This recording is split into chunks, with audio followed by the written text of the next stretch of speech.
Break के बाद एक बार फिर से आप सभी का स्वागत है और एक बार फिर से सीधी तस्वीर आप देखिए भोपाल से, जहां पर ज्योतिरादित्य सिंधिया का काफिला धीरे धीरे आगे बढ़ रहा है। एयरपोर्ट रोड से लेकर बीजेपी दफ्तर तक ये रोड शो हो रहा है और जैसा कि कार्यकर्ताओं का जोश है उस हिसाब से शक्ति प्रदर्शन की भी पूरी कोशिश बीजेपी इस वक्त कर रही है। चूंकि राज्यसभा चुनाव के लिए नाम नॉमिनेट कर दिया गया है और उसके बाद चुनाव होगा, जाहिर तौर पर जिस तरीके से अपने पूरे दमखम के साथ पूरा एक बैग लेकर ज्योतिरादित्य सिंधिया, जैसा कि कहा जा रहा है, पहुंच रहे हैं इस वक्त बीजेपी के साथ, तो उनको राज्यसभा पद से भी नवाजा जाएगा, उनको पहुंचाया जाएगा राज्यसभा तक।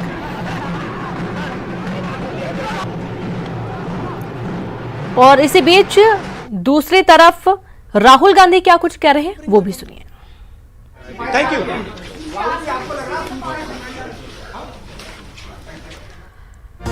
हालांकि सिंधिया ने विचारधारा जेब में रख ली है। राहुल गांधी ने अपनी प्रेस कॉन्फ्रेंस में कहा है मीडिया के सामने सिंधिया को बीजेपी में सम्मान नहीं मिलेगा।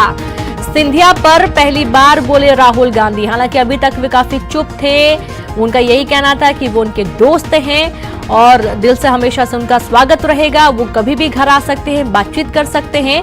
लेकिन एक बार फिर जब राहुल गांधी से ज्योतिरादित्य सिंधिया को लेकर मीडिया ने सवाल किया तो राहुल गांधी ने पहली बार अपनी चुप्पी तोड़ते हुए सिंधिया के लिए कहा कि सिंधिया को बीजेपी में सम्मान नहीं मिलेगा। सिंधिया पर पहली बार बोले राहुल गांधी और बोलते हुए उन्होंने ज्योतिरादित्य सिंधिया के लिए विचारधारा जेब में रखने की भी बात कही। उनका यह भी कहना था कि ज्योतिरादित्य सिंधिया की जो जुबान में है वो उनके दिल में नहीं है, जो उनके दिल में है वो नहीं निकाल रहे हैं। ये विचारधारा की लड़ाई क्लियर कट, ठीक है। एक तरफ कांग्रेस पार्टी की विचारधारा है, दूसरी तरफ आरएसएस बीजेपी की विचारधारा है। ज्योतिरादित्य सिंधिया जी की विचारधारा मैं जानता हूं, वो मेरे साथ कॉलेज में थे, बातचीत चली है मेरी, मैं उनको बहुत अच्छी तरह जानता हूं। ज्योतिरादित्य सिंधिया जी को अपने पॉलिटिकल भविष्य का डर लग गया और जो उनकी विचारधारा थी उन्होंने उसको अपनी जेब में रख दिया और आरएसएस के साथ चले गए। बट रियलिटी यह है कि वहां पे ना उनको रिस्पेक्ट मिलेगी और ना उनके दिल के अंदर जो सच्चाई है, जो इमोशन है, वो उसको सेटिस्फैक्शन मिलेगा। तो ये वो समझ जाएंगे। एंड मेरी तो ज्योतिरादित्य के साथ पुरानी फ्रेंडशिप है, तो ठीक है, वो फ्रेंडशिप है। बट ज्योतिरादित्य सिंधिया जी के दिल में जो है और उनके मुंह से जो निकल रहा है वो अलग अलग चीजें हैं। ये विचारधारा तो सुना आपने, ज्योतिरादित्य सिंधिया जी के जो मुंह में है और जो दिल में है वो अलग अलग निकल रहा है। उनकी विचारधारा को बहुत अच्छे से जानते हैं, उनके साथ उन्होंने पढ़ाई की है और सिंधिया को बीजेपी में मान सम्मान नहीं मिलेगा। सिंधिया पर पहली बार राहुल गांधी खुलकर बोली और उन्होंने साफ कर दिया कि बीजेपी में उनको वो मान सम्मान नहीं मिलेगा। और साथ ही news 18 Madhya Pradesh senior editor Praveen Dubey ji जुड़ गए। प्रवीण जी, पहली बार राहुल गांधी अपनी चुप्पी तोड़ते हुए नजर आए, बीजेपी में वो मान सम्मान नहीं मिलेगा ज्योतिरादित्य सिंधिया को, ऐसा कह रहे हैं। और भी चीजें कह रहे हैं। वो कह रहे सिंधिया मेरे बहुत अच्छे दोस्त हैं और सिंधिया ने विचारधारा को जेब में रख लिया, ये भी उन्होंने कहा। तो दोस्त हैं जब कह रहे हैं और बीजेपी में बहुत मान सम्मान नहीं मिलेगा जो वो कह रहे हैं, तो आप देखिए कि रिसीव करने जो गए उसको लेकर कांग्रेसी भी सवाल कर रहे हैं कि कोई बड़ा नेता सिंधिया को रिसीव करने नहीं पहुंचा। मुझे लगता है कि ये सब देखने के बाद ही राहुल ने ये बयान दिया होगा कि जब उनको ये खबर गई होगी कि उन्हें किसी ने उस तरह से रिसीव नहीं किया। एक बात और कही कि राजनीतिक भविष्य को लेकर डरे हुए सिंधिया, तो ये भी बात है उनको। जो कांग्रेस भी लगातार आरोप लगा रही है, एमपी की जो कांग्रेस है, कमलनाथ से लेकर दिग्विजय सिंह तक सारे लोग इस बात को लेकर आरोप लगा रहे हैं कि सिंधिया पद चाह रहे थे और वो चाह रहे थे कि उन्हें ठीक से अकोमोडेट किया जाए। तो यही बात राहुल गांधी ने भी दोहराई है। इसके मायने भी हैं बहुत ज्यादा और अब कांग्रेस की कोशिश ये होगी कि सिंधिया के मन में ये बात इम्पोज कराई जाए कि वो उनका जो निर्णय है वो कहीं गलत तो नहीं है, मुझे लगता है। बिल्कुल। और साथ ही प्रवीण जी, इसके पहले भी राहुल गांधी जब एक बार बोले थे तो उन्होंने बहुत इमोशनली बयान दिया था ज्योतिरादित्य सिंधिया को लेकर कि वो उनके अच्छे दोस्त हैं, वो जब भी घर आएंगे उनका स्वागत है पहले की तरह। और आज उनका ये खुलकर जो बयान सामने आया है, और दूसरी तरफ ज्योतिरादित्य सिंधिया जो कि बिल्कुल भी अभी पीछे देखने के लिए भी तैयार नहीं है। लगता है कि ये जो एक बहुत साइलेंटली तरीके से राहुल गांधी जो समझाने की या जताने की बताने की कोशिश कर रहे हैं, इसका इफेक्ट पड़ेगा जरा सा भी ज्योतिरादित्य सिंधिया पर? देखिए, आखिरी प्रयास कर रही है कांग्रेस, और मुझे लगता है कि ये कांग्रेस ये प्रयास इसी बात से कर रही है क्योंकि गवर्नमेंट जो स्थिर है वो केवल ज्योतिरादित्य सिंधिया का स्थिर है। और हमको महाराष्ट्र वाला अजीत पवार का घटनाक्रम नहीं भूलना चाहिए कि अजीत पवार बीजेपी के साथ मिल गए थे, बीजेपी के साथ मिलकर गवर्नमेंट भी बना ली थी और 2 दिन में पलट दिया था अपना निर्णय। तो जाहिर सी बात है कि कांग्रेस के मन में भी ऐसा कुछ चल रहा होगा कि क्या ऐसा कोई दांव चला जा सकता है। आप देखिए कि इस वक्त पर बहुत सारे शब्द हो सकते थे राहुल गांधी के मन में। उन्हें दगाबाज भी कहा जा सकता था, उन्हें धोखा किया भी कहा जा सकता था, उन्हें यह भी कहा जा सकता था कि उन्होंने विश्वासघात किया, लेकिन उन्हें वो लाइन नहीं ली। यानी एक तरह का सॉफ्ट आलोचना राहुल गांधी ने की है। बस ये बरकरार उन्होंने विचारधारा जेब में रख ली। तो हो सकता है कि मुझे लगता है कि महाराष्ट्र इनके दिमाग में हो कि एक बार और प्रयास किया जाए, सिंधिया के दिमाग में ये डाला जाए कि कहीं उनका निर्णय गलत तो नहीं है। बिल्कुल बिल्कुल। और साथ ही कांग्रेस प्रवक्ता सैयद जफर साहब भी जुड़ गए हैं। सैयद जी, राहुल गांधी कह रहे हैं कि उनकी जो जुबान में वो उनके दिल में नहीं है, जो उनके दिल में वो उनको भली भांति जानते हैं, उनकी विचारधारा को भी समझते हैं, लेकिन उन्होंने अपनी विचारधारा अपनी जेब में रख ली है। कितना इत्तेफाक रखते हैं आप इससे? जी, इत्तेफाक रखने की बात नहीं है, ये तो हम सब जानते हैं कि जिस प्रकार से ज्योतिरादित्य सिंधिया जी ने लगातार भारतीय जनता पार्टी की असलियत को उजागर किया, जिस प्रकार ज्योतिरादित्य सिंधिया ने आरएसएस की विचारधारा को उजागर किया, आज जब भारतीय जनता पार्टी है नाथूराम गोडसे को देशभक्त कहती थी तो ज्योतिरादित्य सिंधिया खड़े होकर कहते थे कि नहीं, वो देशभक्त नहीं है, वो गांधी जी के हत्यारे हैं। आज वो कैसे इस बात को कहेंगे? क्या वो इस बात को मानने के लिए तैयार है? उनके दिल में गांधी का प्रेम है, उनके दिल में गांधी जी के प्रति आस्था है। आज वो कैसे उन जो लोग नाथूराम गोडसे को देशभक्त कहते थे उनके साथ कैसे खड़े हो जाएंगे? तो ये बिल्कुल जो साबित करता है, ये तो साबित करता है कि जो उनके दिल में है वो जबान पे दोनों बिल्कुल अलग बात है। और देखिए, हम और आप अच्छी तरीके से व्यक्ति के स्वभाव को, उनके चेहरे को हम पढ़ते हैं। आप देख लीजिए कि आज ज्योतिरादित्य सिंधिया के चेहरे में वो चमक नहीं है, ज्योतिरादित्य सिंधिया जी के में वो तेजपन नहीं है जो उनके में होना चाहिए। आप किस मुंह से बात करेंगे? मैं कल उनका बयान सुन रहा था, आपने भी सुना होगा, वो मंदसौर की घटना की बात कर रहे थे। ये वही ज्योतिरादित्य सिंधिया है जिन्होंने शिवराज सिंह सरकार के द्वारा किसानों की हत्या पर सत्याग्रह शुरू किया था। तो क्या उस समय उन्होंने नौटंकी की थी? क्या उस समय वो गलत थे? तो उस समय गलत थे कि आज गलत है? ये तय तो होना चाहिए ना, कभी ना कभी तो आप गलत थे। तो पिछली बार गलत थे तो आप बताइए कि आप पिछली बार गलत क्यों थे, और इस बार जब आप गलत हो ये बात अभी नहीं बता पाओगे, आने वाले समय में 2 महीने में 6 महीने में जरूर आप बताओगे कि हाँ ये गलत हो गया। जी बिल्कुल। अच्छा, कई सारे ऐसे भी आरोप हैं कि भाई कहते रहे कि खजाना खाली है, खजाना खाली है, और उसके बाद हजारों करोड़ों की सौगात दे दिए छिंदवाड़ा को, और आरोप लगा रहे हैं बीजेपी के ऊपर। यानी कि अब बीजेपी की जो जुबान है वो बोलने लगे हैं ज्योतिरादित्य सिंधिया धीरे धीरे। देखिए, आप ये बताइए कि जो छिंदवाड़ा की हम डेवलपमेंट की बात करते हैं, छिंदवाड़ा में हम सड़क की बात करें, पिछले 15 सालों में सड़कों में सबसे नंबर 1 हिंदुस्तान में छिंदवाड़ा है। हम नल जल योजना की बात करते हैं, नल जल योजनाएं पिछले 15-20 सालों में 25 सालों में लगातार छिंदवाड़ा में नंबर 1 है। हम रेलवे की कामों की बातें में बात करें, चारों तरफ से रेलवे की जो कनेक्टिविटी है उसमें छिंदवाड़ा नंबर 1 है। हम रिंग रोड की बात करें, सबसे ज्यादा कनेक्टिविटी छिंदवाड़ा में रिंग रोड को लेकर है।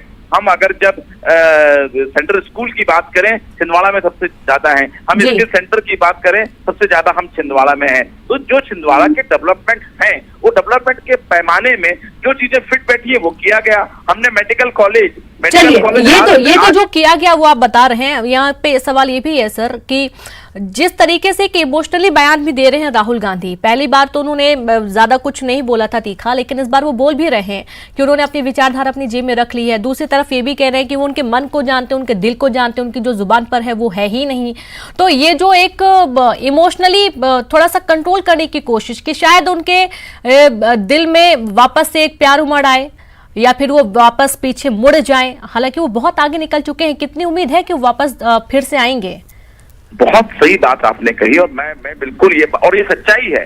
ये मध्य प्रदेश की सरकार के लिए या कांग्रेस पार्टी के लिए नहीं, ये ज्योतिरादित्य सिंधिया जी के लिए महत्वपूर्ण है कि कि जो उनको प्यार और स्नेह कांग्रेस पार्टी में मिला, कांग्रेस पार्टी की अध्यक्षा सोनिया गांधी ने उन्हें अपना बेटा माना। जब आप देखिएगा उनके पुराने फोटो, मासूम सा चेहरा, जब वो उनके पिता के गम में डूबे हुए थे, जब कांग्रेस पार्टी ने उनको सहारा दिया, जब वो नए आए थे, जब कांग्रेस पार्टी के नेताओं ने उनको साथ दिया। ठीक है, हम इस बात को स्वीकार भी करते हैं। मैं बड़ी जवाबदारी से कहना चाहता हूँ कि हो सकता है कि पिछले 6 महीने में, 8 महीने में ज्योतिरादित्य सिंधिया जी को कुछ मनमुटाव सरकार की तरफ से मिला हो, मैं स्वीकार करता हूँ। लेकिन 17 साल, 16 साल जब कांग्रेस पार्टी आपको केंद्रीय मंत्री बना के रखती है, कांग्रेस पार्टी आपको का सचिता बना के रखती है लोकसभा में, तब आप नाराज नहीं हुए, तब आपको वो भूल गए। और ये बताइए, चाहे हम कांग्रेस पार्टी, चलिए बिल्कुल सैयद जी, यहाँ पर सिंधिया समर्थक पंकज चतुर्वेदी जी भी जुड़ गए हैं। पंकज जी, राहुल गांधी जी का बयान तो आपने सुन ही लिया होगा, पहले भी सुना था आपने, और अभी जो हाल ही में उन्होंने दिया है कुछ मिनट पहले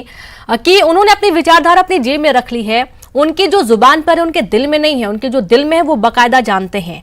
ये जो एक इमोशनली कार्ड खेलने की कोशिश बार बार राहुल गांधी की तरफ से हो रही है, आपको लग रहा है कि पिछले जो कुछ एग्जाम्पल हैं वो वापस से दोहराए जा सकते हैं, वापस से ज्योतिरादित्य सिंधिया अपनी पार्टी की तरफ रुख कर सकते हैं? देखिए रीनू, सिंधिया जी नई दिशा में इतना आगे निकल के आए हैं कि वापसी अब कठिन है। अच्छा। और राहुल गांधी जी के प्रति पूरे सम्मान के साथ कि सवाल विचारधारा का नहीं है, सवाल कार्यकर्ता के मान सम्मान स्वाभिमान का है।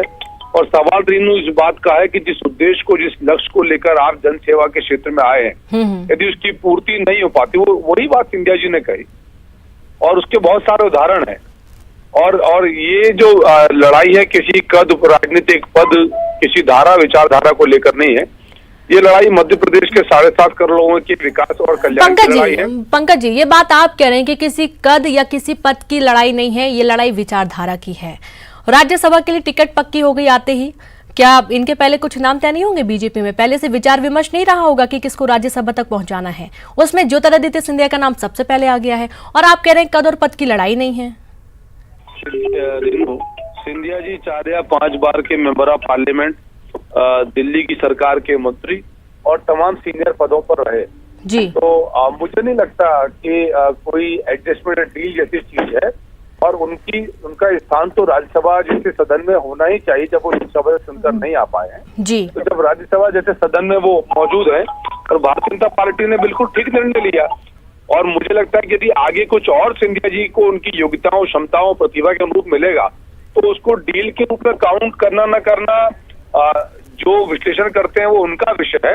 लेकिन जैसा मैंने आपसे कहा रीनू, कि कोई पद और कद का विषय नहीं है, ये सिर्फ मध्य प्रदेश के विकास का संघर्ष है और कार्यकर्ताओं के चलिए मध्य प्रदेश के विकास का संघर्ष। अब मान लीजिए कि 3-4 महीने तो उसी में खिंच जाएंगे, क्या विकास होगा जनता का? जनता भी सब समझती है पंकज जी। हालांकि खैर, सैयद जफर साहब आप भी सुन रहे हैं, कोई कद या पद की लड़ाई नहीं है, ये लड़ाई है करोड़ों जनता की, अपनी विचारधारा की।